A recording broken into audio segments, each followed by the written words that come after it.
ڈس appointing جواب دیا اور ان کی شرائط ایسی ہیں کہ جن کو مانا نہیں جا سکتا۔ ظاہر بات ہے امریکہ کی مجبوری ہے کہ وہ اسرائیل کو تو لیٹ ڈاؤن نہیں کر سکتا۔ دیکھیں وہ پارٹنر ہے، ہر ایک چیز میں وہ پارٹنر ہیں، ٹھیک ہے، جو کچھ بھی وہ کر رہے ہیں اس میں دونوں پارٹنر ہیں، جو تاریخ ان کی بھری پڑی ہے دونوں اس میں پارٹنر ہیں۔ تو پبلکلی تو امریکہ اس سے فی الحال پیچھے نہیں ہٹ رہا، اس کو ابھی بھی ڈیفینڈ کر رہا ہے۔ تو بلنکن صاحب جو ہے وہ مزید معاملات کو بگاڑ کر یہاں سے رخصت ہو گئے، مدعا الٹا ڈال دیا مزاحمتی تحریک پر، اور زیادہ جو ہے نا غم و غصہ پایا جا رہا ہے عربوں میں کہ بھائی یہ آپ نے کیا کیا ہے۔ تو اب یہ بلنکن کے لیے بھی خبریں یہ آ رہی ہیں امریکہ سے کہ اس کی کرسی بچ نہیں پائے گی، کیونکہ 5 دورے اس نے کر لیے اور کوئی وقت نہیں دکھائی گئی، کوئی اس کو مطلب کامیابی نہیں حاصل ہو سکی۔ 5 دورے، ناظرین نام لینا آسان ہے، یہ secretary of state of America ہے، وہ امریکہ جس کے بغیر 1 گھنٹہ بھی اسرائیل نہیں چل سکتا۔ تو آپ نتن یاہو کے سامنے لیٹے، ٹھیک ہے، آپ اس کی ضد کے سامنے لیٹے اور آپ بات نہیں منوا سکے، تو اب اس کا بھی کرسی پر رہنا جو ہے وہ پاسبل نہیں ہے، یہ امریکی میڈیا رپورٹ کر رہا ہے۔ اچھا پھر یہاں پر ناظرین میں آپ کو بتا رہا ہوں کہ یہ ساری خبریں پہلے آپ سن لیں، پھر آگے صورتحال بھی آپ کو بتاتے ہیں۔ یہاں پر ایک اور ٹرک کھیلنے کی کوشش کی جا رہی ہے، جو مزاحمتی تحریک ہے نا ناظرین، یہ جس طرح سے میدان عمل میں لڑی ہے، یہ جو سفارتی محاذ ہے اور جو سیاست کا محاذ ہے، ہمیشہ یاد رکھیں جو سیاسی محاذ ہوتا ہے نا وہ بہت امپورٹنٹ ہوتا ہے۔ اور اگر ہم مسلمانوں کے پچھلے 500 سال اٹھا کر دیکھیں تو ہم نے جو اصل مار کھائی ہے نا ناظرین، وہ سیاسی محاذ پر کھائی ہے، کہ ہم نے بیانیے کے محاذ پر، سیاست کے محاذ پر ہم نے مار کھائی ہے۔ تو اس میں ایک بڑی فتح کی وجہ مزاحمتی تحریک کی سیاست بھی ہے، میدان جنگ کی فتح الگ ہے، لیکن جو زیرک انداز سے وہ معاملات کو سلجھا کر آگے چلا رہے ہیں وہ بڑی۔ اچھا اس میں ناظرین اسرائیل نے اور نتن یاہو نے ایک ٹرک کس طرح سے کھیلنے کی کوشش کی کہ نتن یاہو یہ ایکسپیکٹ کر رہا تھا کہ جو پیرس پرپوزل ہے، یعنی جو ڈیل لکھی گئی 2-3 پیجز کی، اس کو مزاحمتی تحریک ریجیکٹ کر دے گی۔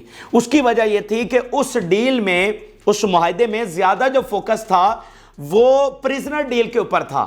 اچھا ان کا یہ خیال تھا کہ یہ جو ہے وہ اس کو ریجیکٹ کر دیں گے، لیکن مزاحمتی تحریک نے کمال انداز کی حکمت عملی بناتے ہوئے اس پرپوزل کو ایکسیپٹ کر لیا اور اس میں 7 شرط رکھ دی کہ بھائی سیز فائر اور وڈرال آپ کر لیں اور یہ ساری چیزیں ہمیں منظور ہیں، ٹھیک ہے۔ انہوں نے مطلب بالکل ریزنیبل 7 شرط رکھ دی جس کو پوری دنیا کا موقف ہے، اس وقت ساری دنیا سیز فائر اور وڈرال کی بات کر رہی ہے۔ ایون جو قطر کے پرائم منسٹر ہیں ان کی ابھی جو بلنکن کے ساتھ اکٹھے انہوں نے پریس کانفرنس کی، انہوں نے کیا لفظ استعمال کیا آپ دیکھیں، یہ بڑی چیزیں میٹر کرتی ہیں ڈپلومیسی میں، ایک ایک ورڈ، ایک ایک لائن میٹر کرتی ہے، آپ کی باڈی لینگویج کے ساتھ آپ کس کی موجودگی میں یہ بات کرنے وہ میٹر کرتا ہے۔ قطر کے پرائم منسٹر نے پریس کانفرنس کرتے ہوئے سیکرٹری بلنکن کے ساتھ یہ کہا کہ حماس کا رسپانس پازیٹیو ہے، حماس کا رسپانس انہوں نے کہا پازیٹیو ہے، اور بار بار انہوں نے سیز فائر کا لفظ استعمال کیا بلنکن کی موجودگی میں۔ اچھا تو جب بلنکن اسرائیل پہنچا اور اس کی ملاقاتیں وغیرہ ہوئیں اور جانے لگا تو وہاں پر اس نے کہہ دیا کہ مزاحمتی تحریک کا جو رسپانس ہے وہ مایوس کن ہے۔ یہاں پر قطر میں آپ کہہ کر جا رہے ہیں کہ مطلب قطر کے پرائم منسٹر نے کہہ دیا تو آپ بھی ساتھ کھڑے ہیں نا، تو آپ نے اس پر ریجیکشن نہیں کی، تو ادھر جا کر آپ کہہ رہے ہیں کہ مایوس کن ہے۔ تو وہ مزاحمتی تحریک نے وہ ریزنیبل باتیں کی جو ساری دنیا کا موقف ہے، عربوں کا موقف ہے، مطلب بالکل صحیح والی اصولی باتیں انہوں نے کی۔ تو اس طرح اسرائیل پھنس گیا کہ بھائی یہ تو انہوں نے ایکسیپٹ کر لیا ہے، اب ہم کیا کریں؟ تو وہ تو مطلب وڈرال اور سیز فائر پر جو ہے وہ کسی صورت ان کو قابل قبول نہیں ہے، وہ تو جنگ بند کر ہی نہیں سکتے۔ تو اس طرح وہ پھنس گئے اور انہوں نے ریجیکٹ کر دیا، اور پھر یہ کوشش کی گئی امریکہ کے ذریعے کہ پریشرائز کیا جائے مزاحمتی تحریک کو کہ وہ جو ہے نا اس کم معاہدے پر مان جائے، ٹروس پر مان جائے اور کوئی اس سے ہٹ کر ڈیل پر مان جائے۔ یہ پریشرائز کرنے کی مزاحمتی تحریک کو باقاعدہ کوشش کی گئی ہے۔ سٹیٹمنٹ میں آپ کے سامنے رکھنا چاہ رہا ہوں، ایکزیوس یہ اس کو کوٹ کر رہا ہے، خبر شیئر کر رہا ہے کہ اسرائیل will tell the mediators that Hamas response is unacceptable but will ask them to pressure it to agree to a more reasonable framework، کہ بھائی ان کو باقاعدہ پریشرائز کرنے کی کوشش کی جائے گی اور دباؤ ڈالا جائے گا میڈیٹرز پر کہ امریکہ مزید دباؤ ڈالے، قطر دباؤ ڈالے، ٹھیک ہے۔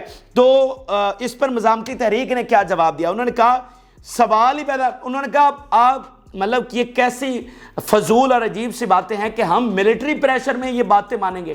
ہم نے اگر ماننا ہوتا تو ہم غزہ کی جنگ میں مان جاتے, جتنا زور آپ نے وہاں پر لگایا. تو یہ ان کا سٹیٹمنٹ آپ دیکھیے, Hamas informed the mediators that military pressure will not lead to any change in its position including the attack on Rafah. کہ انہوں نے کہا جو مرضی کر لیں, ہماری جو پوزیشن ہے وہ بالکل بدلنے والی نہیں ہے اور یہ آپ کی بھول ہے. تو اس کا ناظرین فائدہ کیا ہوا ہے؟ فائدہ یہ ہوا ہے کہ بیانیے کی جنگ میں ایک بار پھر مزاحمتی تحریک فاتح ہو گئی ہے. بھائی مزاحمتی تحریک نے جو بات کی اس کو سارے عربوں نے انڈورس کیا, ساری دنیا نے انڈورس کیا, یورپ نے انڈورس کیا, یونائٹڈ نیشن نے انڈورس کیا, مطلب ایشیا کے سارے ملکوں نے اس کو انڈورس کیا ہے. بھائی بالکل یہ حقی اور سچی اور اصولی بات کر رہے ہیں کہ یہ سیز فائر کی بات کر رہے ہیں. اور اس وقت امریکہ کے علاوہ ساری دنیا, چاہے وہ یہ یو کے اور فرانس ہی کیوں نہ ہو, وہ سیز فائر کہہ چکا ہے. تو بیانیے کی جنگ میں پھر پتہ یہ چلا کہ مزاحمتی تحریک معاملات کو سلجھانے کی کوشش کر رہی ہے اور اسرائیل جو فسادی ہے. اچھا اب یہ بار بار آپ کے ذہنوں میں آئے گا کہ اچھا ہمیں تو پتہ ہے کہ اسرائیل فسادی ہے تو اس میں کیا نئی بات ہے. آپ کو بالکل پتہ ہے, لیکن یہ میں آپ کو مغرب کے اینگل سے بتا رہا ہوں. ان کے لیے اسرائیل ایسے ہی ہے جیسے آپ کے لیے فلسطین ہے. تو یہ وہاں پر بہت چیزیں میٹر کرتی ہیں. ان کے لیے یہ بہت مطلب اسٹیبلش ہو جانا وہاں پر کہ اصل فساد کی جڑ اسرائیل ہے. تو یہی اسی چیز نے ناظرین جو جنگ میں اتنا بڑا شفٹ آیا, اس سے پہلے بھی بڑی جنگیں ہوئی ہیں, اس سے پہلے بھی 2 دفعہ اسرائیل نے غزہ میں قبضہ کرنے کی کوشش کی, بڑی جنگ ہوئی اور وہ ناکام لوٹے, تو کوئی ایسا فرق نہیں پڑا. اس بار ایسا فرق کیوں پڑا ہے؟ کیونکہ یہ دنیا سے مراد اسلامک دنیا کو تو پتہ ہے, یورپ کی بات کر رہے ہیں, امریکہ, Canada, Australia, New Zealand, Japan کی بات کر رہے ہیں کہ جو دنیا کو چلا رہے ہیں, جنہوں نے اسرائیل کو یہاں پر بسایا, جو کہتے ہیں کہ یہ اللہ کے چنیدہ لوگ ہیں. تو وہاں پر جب اسرائیل کا چہرہ بے نقاب ہوا ہے تو اس چیز نے فرق ڈالا ہے. یہ ایک بڑی بیانیے کی جیت, وہ جو ٹرک انہوں نے کھیلی اس کو مزاحمتی تحریک نے الٹا ان کو اس میں پھنسا دیا. اچھا اب ناظرین آگے کیا ہے اور ہونے کیا جا رہا ہے؟ اب یہ جنگ کیا رخ اختیار کرے گی؟ دیکھیں ہم آپ کو بار بار جب یہ مذاکرات چل رہے تھے اور بار بار یہی رپورٹ کر رہے تھے کہ یہ آخری موقع ہے اور ان مذاکرات کا جنگ پر کوئی اثر نہیں ہو رہا تھا. جنگ اسی طرح سے جاری تھی بلکہ جنگ پھیل رہی تھی. تو یہ آخری موقع تھا اور آپ کو یہ ہم نے بتایا تھا کہ جیسے اس نے پیچھے کہا میک اور بریک وزٹ فار بلنکن, کہ یہ اگر یہ مذاکرات ناکام ہو گئے اور بلنکن بغیر اناؤنسمنٹ کروائے مڈل ایسٹ سے روانہ ہو گیا تو پھر صورتحال بہت بگاڑ کی طرف چلی جائے گی. پھر یہ کسی کے ہاتھ میں معاملات نہیں رہیں گے اور اس وقت حزب اللہ اور باقی سارے جو ہیں وہ ٹریگر کے اوپر ان کے ہاتھ ہے اور وہ انتظار کر رہے ہیں کہ اگر بلنکن کچھ کروا سکتا ہے یا نہیں تو پھر دیکھیں انہوں نے کہا کہ اگر نیتن یاہو آپ کی بات نہیں سن رہا تو کوئی مسئلہ نہیں ہے, ہم سنائیں گے, ہمیں پتہ ہے نیتن یاہو سے ڈیل کس طرح سے کرنا ہے, ہمیں پتہ ہے اسرائیل سے ڈیل کس طرح سے کرنا ہے, آپ پھر درمیان میں سے ہٹ جائیں. دیکھیں ابھی بھی بیروت میں کوشش کی جا رہی ہے, ایموس ہوچسن جو ہیں ٹاپ ڈپلومیٹ پہنچے ہوئے ہیں, یورپ ٹرائی کر رہا ہے, ادھر عربوں سے پوری ڈپلومیسی کی جا رہی ہے. تو انہوں نے کہا کہ اگر آپ کی نیتن یاہو بات نہیں سن رہا, جو 1 گھنٹہ آپ کے بغیر نہیں نکال سکتا, تو یہ ایک تو آپ کی منافقت ہو گئی. یہ مطلب سوال کیسے پیدا ہوتا ہے کہ آپ کی وہ بات نہیں سن رہا. اچھا ٹھیک ہے مان لیتے آپ کی بات نہیں سن رہا, آپ کی نہیں نا سن رہا ہے, آپ سائیڈ پہ ہونا ذرا, ہم سناتے ہیں, ہم ڈیل کر لیں گے نیتن یاہو, ہم نمٹ لیں گے. تو یہ اب بات وہاں پر چلی گئی ہے. تو امریکہ جو کوئی سیٹلمنٹ نہیں کروا سکا تو اب یہ علاقائی جنگ کی طرف بات چلی گئی. جیسا کہ یونائٹڈ نیشن کے جو سیکٹری ہیں انہوں نے کہا the world is entering in age of chaos. یہ یونائٹڈ نیشن کا جنرل سیکٹری کہہ رہا ہے, میں نہیں کہہ رہا. میں کہوں تو شاید آپ کہیں گے آپ ایگزیجریٹ کر رہے ہیں, ایسے ہی سنسنی پھیلا رہے ہیں. وہ کہہ رہے ہیں کہ یہ جو معاملات ناکام ہوئے ہیں, یونائٹڈ نیشن کے جنرل سیکٹری کہہ رہے ہیں کہ world is entering an age of chaos, کہ ہر طرف اب خرابی ہونے جا رہی ہے. تو اب ناظرین صورتحال یہ ہے کہ ہم ایک علاقائی جنگ کی طرف جا چکے ہیں.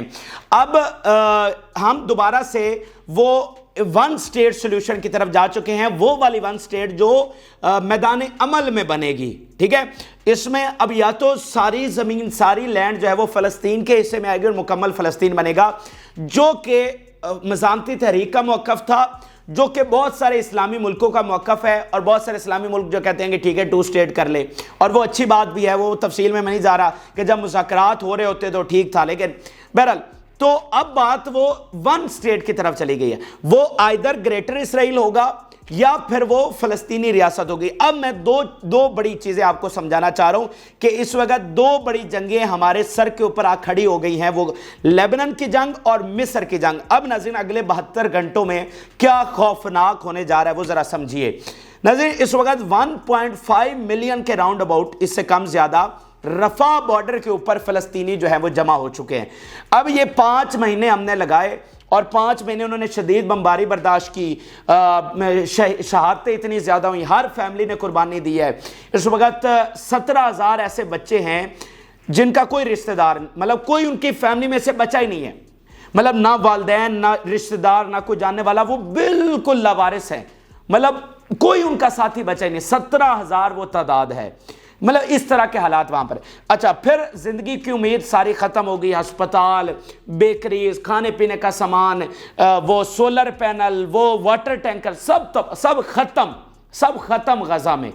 اب وہ سارے لوگ دھکیلتے وہ آ چکے ہیں اس وقت ایجپٹ کے بارڈر کے اوپر، اب وہاں پر وہ بیٹھے ہوئے ہیں۔ تو ابھی یہ جو اناؤنسمنٹ کی ہے نیتن یاہو نے، ساتھ اس نے یہ اناؤنس کیا ہے کہ ہم رفح بارڈر کے اوپر آپریشن کرنے جا رہے ہیں۔ یہ آپ پہلے سٹیٹمنٹ دیکھیے، we instructed the army to prepare framework at Rafah. پھر اس نے کہا our relation with Egypt will be good if we win in Gaza۔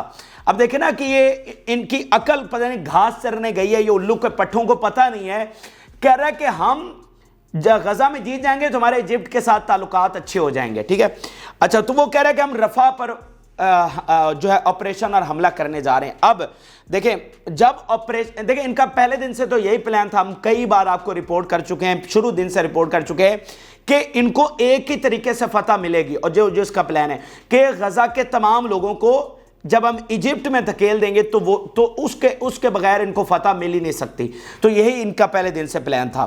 اچھا تو اب جب اتنے لوگ، مطلب 15 لاکھ سے زیادہ لوگ اگر ایک جگہ پر جمع ہو تو آپ سوچ سکتے ہیں وہاں پر کیا صورتحال ہوگی۔ تو وہاں پر ایک الگ سا ٹینٹ سٹی بنا ہوا ہے، تو اب یہ رفح کے اوپر آپریشن کرنے جا رہے ہیں۔ تو جب رفح پر آپریشن کریں گے تو آپ مجھے بتائیے کہ وہ لوگ، یعنی جب وہاں پر بمباری ہوگی جہاں پر بالکل 15 لاکھ لوگ بیٹھے ہوئے ٹینٹ لگا کر، جب وہاں پر بمباری ہوگی تو وہ والے لوگ کہاں جائیں گے؟ کیا ایک طرف سمندر ہے، ایک طرف اسرائیل ہے، پیچھے غزہ ہے اور آگے ایجپٹ ہے، سمندر کی طرف جا نہیں سکتے، اسرائیل کی طرف نہیں جا سکتے، پیچھے وہ سب چھوڑ آئے، پیچھے سب ختم ہو گیا۔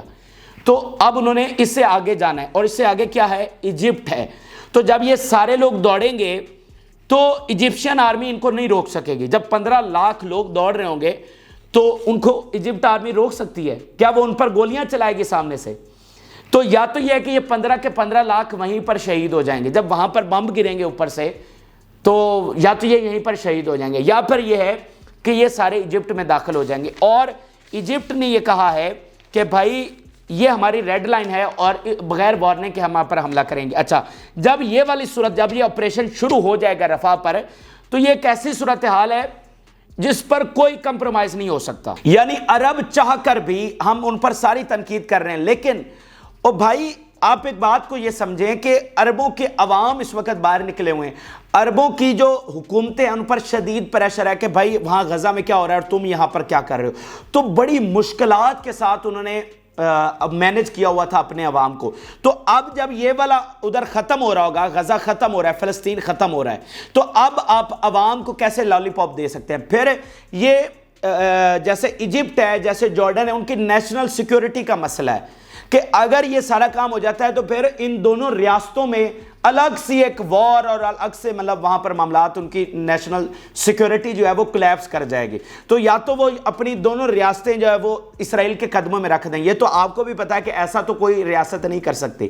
تو نہ یہ اس وقت عربوں میں بہت ہائی لیول پر میٹنگز ہو رہی ہیں، سعودی عرب کی ایران کے ساتھ، سعودی عرب کی باقی عربوں کے ساتھ، مطلب تمام ایک دوسرے کے ساتھ اس وقت ہائی لیول پر کوارڈینیشن کر رہے ہیں کہ اب امریکہ تو ہمیں، یار آپ دیکھیں یہ معاملات اتنے آسان نہیں، ہم سب کہتے ہیں کہ امریکہ کے وہ انفلوئنس میں ہیں، بالکل ہیں، اور انہوں نے 5 مہینے انتظار کیا ہے، اور آج امریکہ مڈل ایسٹ کو مطلب رحم و کرم پر چھوڑ کر چلا گیا, بے آسرا اور لاوارث چھوڑ کر چلا گیا کہ ٹھیک ہے یار مرتے ہیں تو مریں, اور یہ جنگ جس طرف جاتی ہے جائے, وہ نہیں رکوا سکے.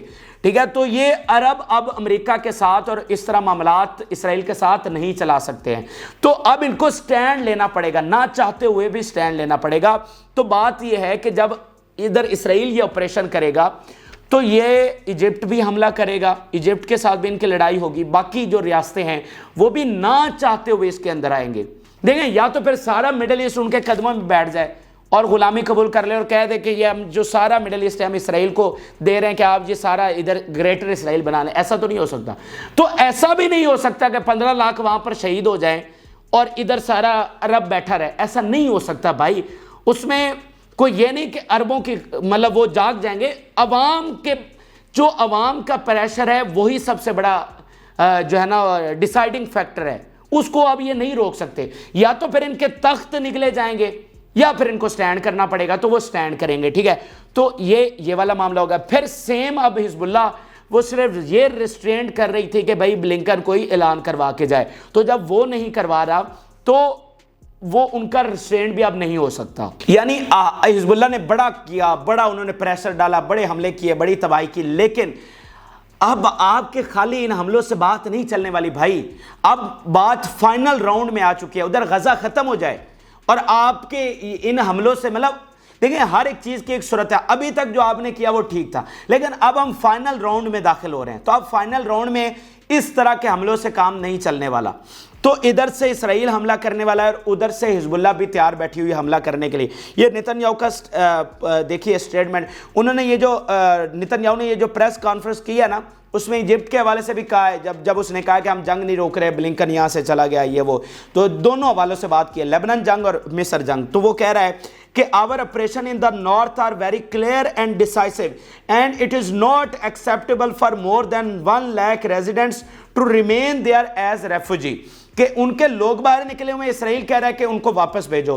تو حزب اللہ کہہ رہی ہے کہ ہم حملے نہیں بند کریں. تو اسرائیل اس لیے ان پر حملہ کر رہا ہے اور باقی گریٹر اسرائیل والی لابی بھی اپنی جگہ پر ہے. اچھا, ادھر حزب اللہ بھی اب ریسٹرین کا مظاہرہ نہیں کرے تو ادھر بھی جنگ یقینی ہے. ناظرین میں آپ کو کہہ رہا ہوں کہ ایسا پاسبل ہی نہیں ہے کہ اب یہ معاملات ریسٹرینڈ رہے یا اب اس پر کوئی سلجھاؤ ہو جائے. اب یہ جنگ اوپن اینڈ چھوڑ دی گئی, اب یہ جنگ پھیلے گی. اور یہ دونوں فیکٹر جو ہیں, خاص طور پہ حزب اللہ والی جنگ اور مصر والی جنگ, یہ ہونے جا رہی ہے. کیونکہ مصر کے حوالے سے آپ ایک اور یہ بات سمجھے نا کہ اسرائیل کہہ رہا ہے کہ جنگ تو وہ نہیں روک رہا, تو جنگ فتح حاصل کرنے کے لیے ضروری ہے کہ وہ رفح کے بارڈر پر قبضہ کرے. تو رفح کے بارڈر پر قبضہ کرے گا تو پھر یہ لوگ ایجپٹ میں جائیں گے, ایجپٹ میں جائیں گے تو ایجپٹ حملہ کرے گا. تو یہ ادھر اسرائیل ایک ایسا کام ہے جس سے وہ موڑ نہیں سکتا, اور ایجپٹ ایک ایسی چیز ہے جس پر وہ کمپرومائز نہیں کر سکتا, اور وہ دونوں ہونے جا رہی ہیں. تو یہاں پر کلیش ہمیں بالکل واضح طور پر نظر آ رہا ہے. یہ کب ہوتا ہے؟